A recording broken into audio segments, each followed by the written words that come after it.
Predictions. We all make them, whether we're completely right or completely wrong. Some of us are bold enough to tweet about them, post them on our Instagram or Snapchat stories, or in my case, make 10-minute videos about them and put them on the internet. Either way, my point is, we all have a take, whether it's the best of the best and we get it completely right, or the worst of the worst and we get it completely wrong. Look, even the best of the best get predictions wrong all the time. Like when Mel Kiper thought Johnny Manziel would be one of the best quarterbacks in the NFL after he was drafted. And, well, we all know how that story ended. Either way, with this point in the offseason being centered around making predictions for next year, I decided to go looking for some predictions from last year to see what people were talking about last year around this time, whether people's takes were absolutely right or completely wrong. You're getting the insight from NFL fans just like yourself and me. So you're probably asking yourself, where the hell did I go to find them? Well, the best place, Reddit. With that being said, though, let's get into some NFL predictions from last season and see if they were completely right or completely wrong. If you guys want to see more videos like this, looking at NFL predictions, let me know in the comment section down below and hit the like button and hit subscribe while you're down there. I found some predictions from all the way from 2017, and that's with me without even looking, so I can definitely find some older ones as well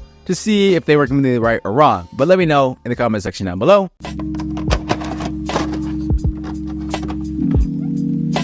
Cowboys get the number 2 seed and become the first team to lose to a number 7 seed in the playoff. I mean, we're starting off the video with an absolute bomb because this was completely correct. The Cowboys were the number 2 seed in the NFC and they lost to the Packers, who were the number 7 seed in the NFC. Look, I mean, I know we're like well removed from this loss, but that just puts the magnitude how big this loss was for the Cowboys. This probably was their best window to make a Super Bowl, if not the best team to make a Super Bowl in the last 5 years for them. And honestly, it's how shocking it was because they lost to a number 7 seed. They are the first team to ever do that in NFL history. Crazy prediction to start the video. Commanders win the division because Eric Bieniemy is an offensive genius. Well, we all know that didn't happen because the Commanders held like the 3rd overall pick and selected their next quarterback in Jaden Daniels. But honestly, the Eric Bieniemy time as the Commanders offensive coordinator was short and kind of a disappointment when you think about it. I mean, you look at the hype around Eric Bieniemy when he left Kansas City. He was the guy under Andy Reid. And Andy Reid might be one of the best coaches, if not the best coach in the NFL right now, who just happens to be another offensive genius. So for the guy under him to leave and just kind of walk away from a Super Bowl contending team, now Super Bowl champion team looking for its 3rd Super Bowl in 3 years, I mean, he was considered, at least among many of the media and people like me, as a very hot prospect. And I honestly thought, I didn't make a take about it, but I thought he would make the Commanders a lot better than I thought they were actually going to be. When in reality, Bieniemy joined Washington and they had the 25th ranked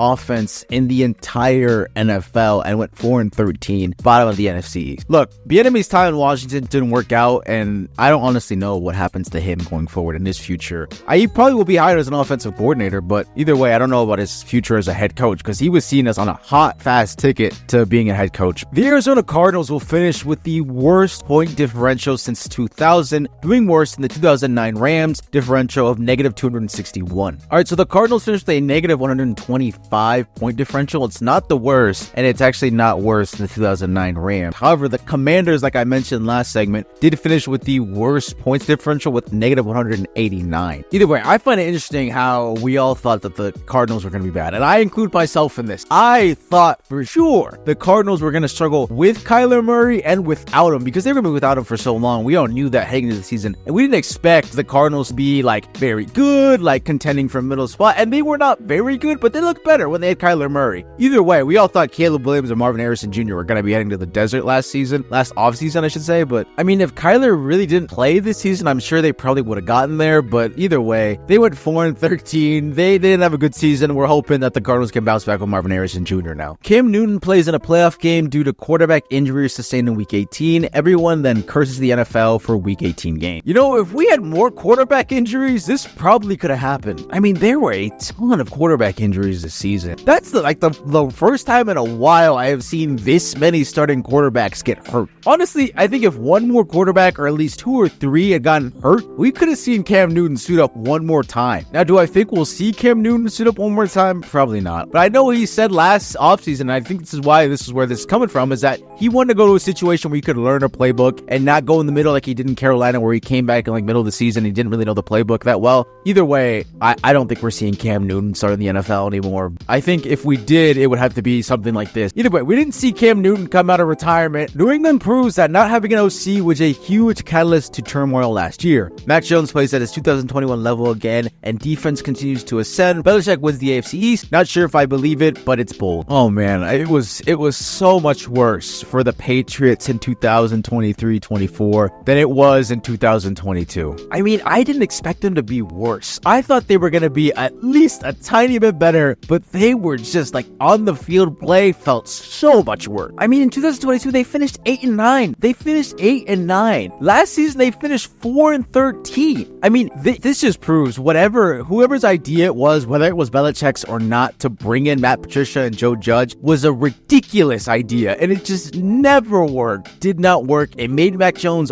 arguably worse, and now he's a backup. I'll be honest, if Belichick doesn't make that decision, I think he's got a job still, but he doesn't. He's a free agent now, and we don't know what's going to happen to him, and now they have Jerod Mayo, and Drake May is their starting quarterback, and Mac Jones has been shipped off to Jacksonville. Niners, Bengals, Super Bowl. The Bengals win the Super Bowl. Russell Wilson improves, but not enough, and gets cut in the offseason. Deshaun Watson gets sued again. Baker has a low-light video produced, but gets the Bucks 7-10. Lions win a playoff game. Rodgers and the Jets struggle, and Rodgers causes drama on the McAfee show. Tua gets another concussion and retires. Well, luckily, Tua did not get another concussion and retire. He actually was probably one of the best quarterbacks offensively with Tyreek Hill and Jalen Waddle. You know, it's a shame for Dolphins fans. It didn't allude to, postseason success. Obviously, they lost in KC, and then towards the end of the regular season, they kind of just fell off a cliff, and they just lost their place in the AFC East. We all remember that, right? I totally remember that. I made my Christmas right. Either way, Tua stayed healthy. He stayed relatively healthy. He didn't really suffer any concussions. He was healthy the rest of the season. He played great with Mike McDaniel, and either way, it's a big conversation with his contract talk right now, whether or not he gets extended, whether or not they wait one more year, but he proved everybody wrong. He could stay healthy, and he proved it. This Rodgers and the Jets one, it kind of happened. It kind of did. Not necessarily how it's written, like he didn't cause drama on the McAfee show, but the Jets did struggle. Obviously, we don't know he got hurt in week 1 and then didn't play the rest of the season, but he did kind of cause a little bit of drama with his whole, am I going to come back and play? Am I not going to come back and play? If we make the playoffs, I'll come back and play. Either way, he did kind of cause drama with that because it kind of set the Jets into a point where they couldn't sign a veteran quarterback or didn't want to send a veteran quarterback because they didn't want to make Rodgers mad. And it caused them to go to that revolving door of quarterback, Tim Boyle, Trevor Siemian, and Zach Wilson, where it just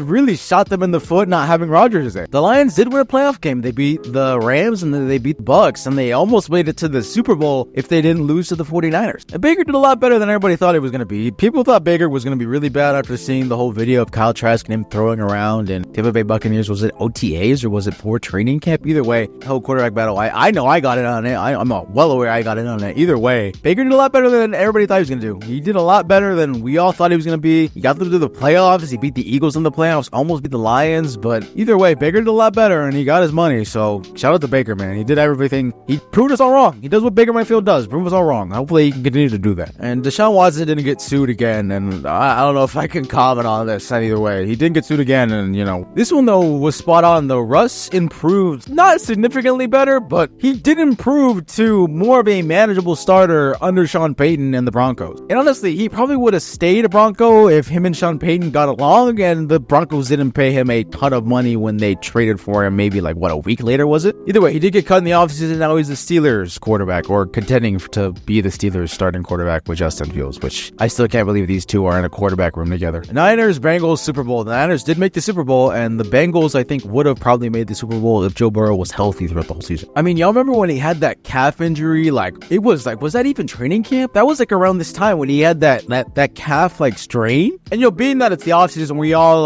not blew it out of proportion, but it was extremely heavily reported and whatever, and he missed a little bit of time before training camp. Either way, he came into the season with that not 100%, and it just, I know the Bengals for some reason always start really weird. They start 1-3 to start the season for something like that, and then they just blow up in the middle of the season and then become a contender like they always do. But that didn't happen this year. It kind of happened. They kind of found their form with Burrow, and then he got hurt again with the wrist injury and then missed the rest of the season. But imagine if we had a healthy Joe Burrow. We might not have a Patrick Mahomes contending for a third Super Bowl in 3 years now. You never know. You never know. He damn well could do it. He did it once. He could probably do it again. All right, we'll get one more big one to round out the video. Anthony Richardson surprises everyone and is Rookie of the Year frontrunner, even over his fellow first-round quarterback. Hot take: John Harbaugh gets fired in the offseason after the Ravens missed playoffs, even with the new OC. Houston sneaks in as a wild card in the loaded AFC. Bit biased, but I either think Darius Slayton or Isaiah Hodgins will emerge as a star wide receiver for the Giants. Aaron Rodgers, I might end up eating my words in a year, but I think his prime is over with. I mean, with Rodgers, we don't know. We don't know what's going to happen, whether this injury with his Achilles is really going to affect him or not. He looks good right now in OTAs, kind of.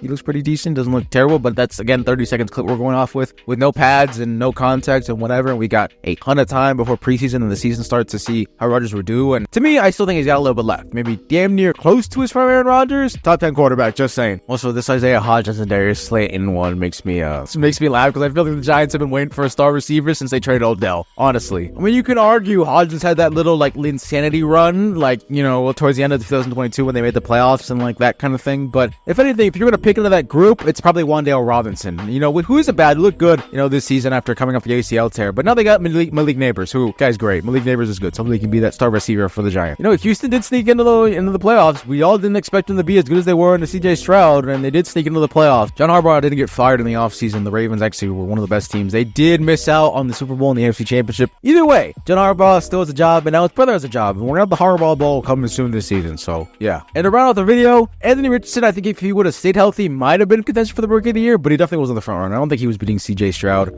at all. I think Stroud had a great year. AR kind of showed what he could do with his legs, but he also was injured a little bit this season and played 4 games. So hopefully he can kind of turn that around and is his second coming of his rookie year. Either way, he wasn't a front runner for the Rookie of the Year. Either way, though, those are some Reddit predictions from last year. Let me guys know your thoughts and drop your predictions from last year that you are kind of eating your words about or your high singing your praises about. If you guys want to see more videos like this, let me know in the comment section down below. I have been Josh from S.H.T Sports. I will see you guys in the next video. Peace.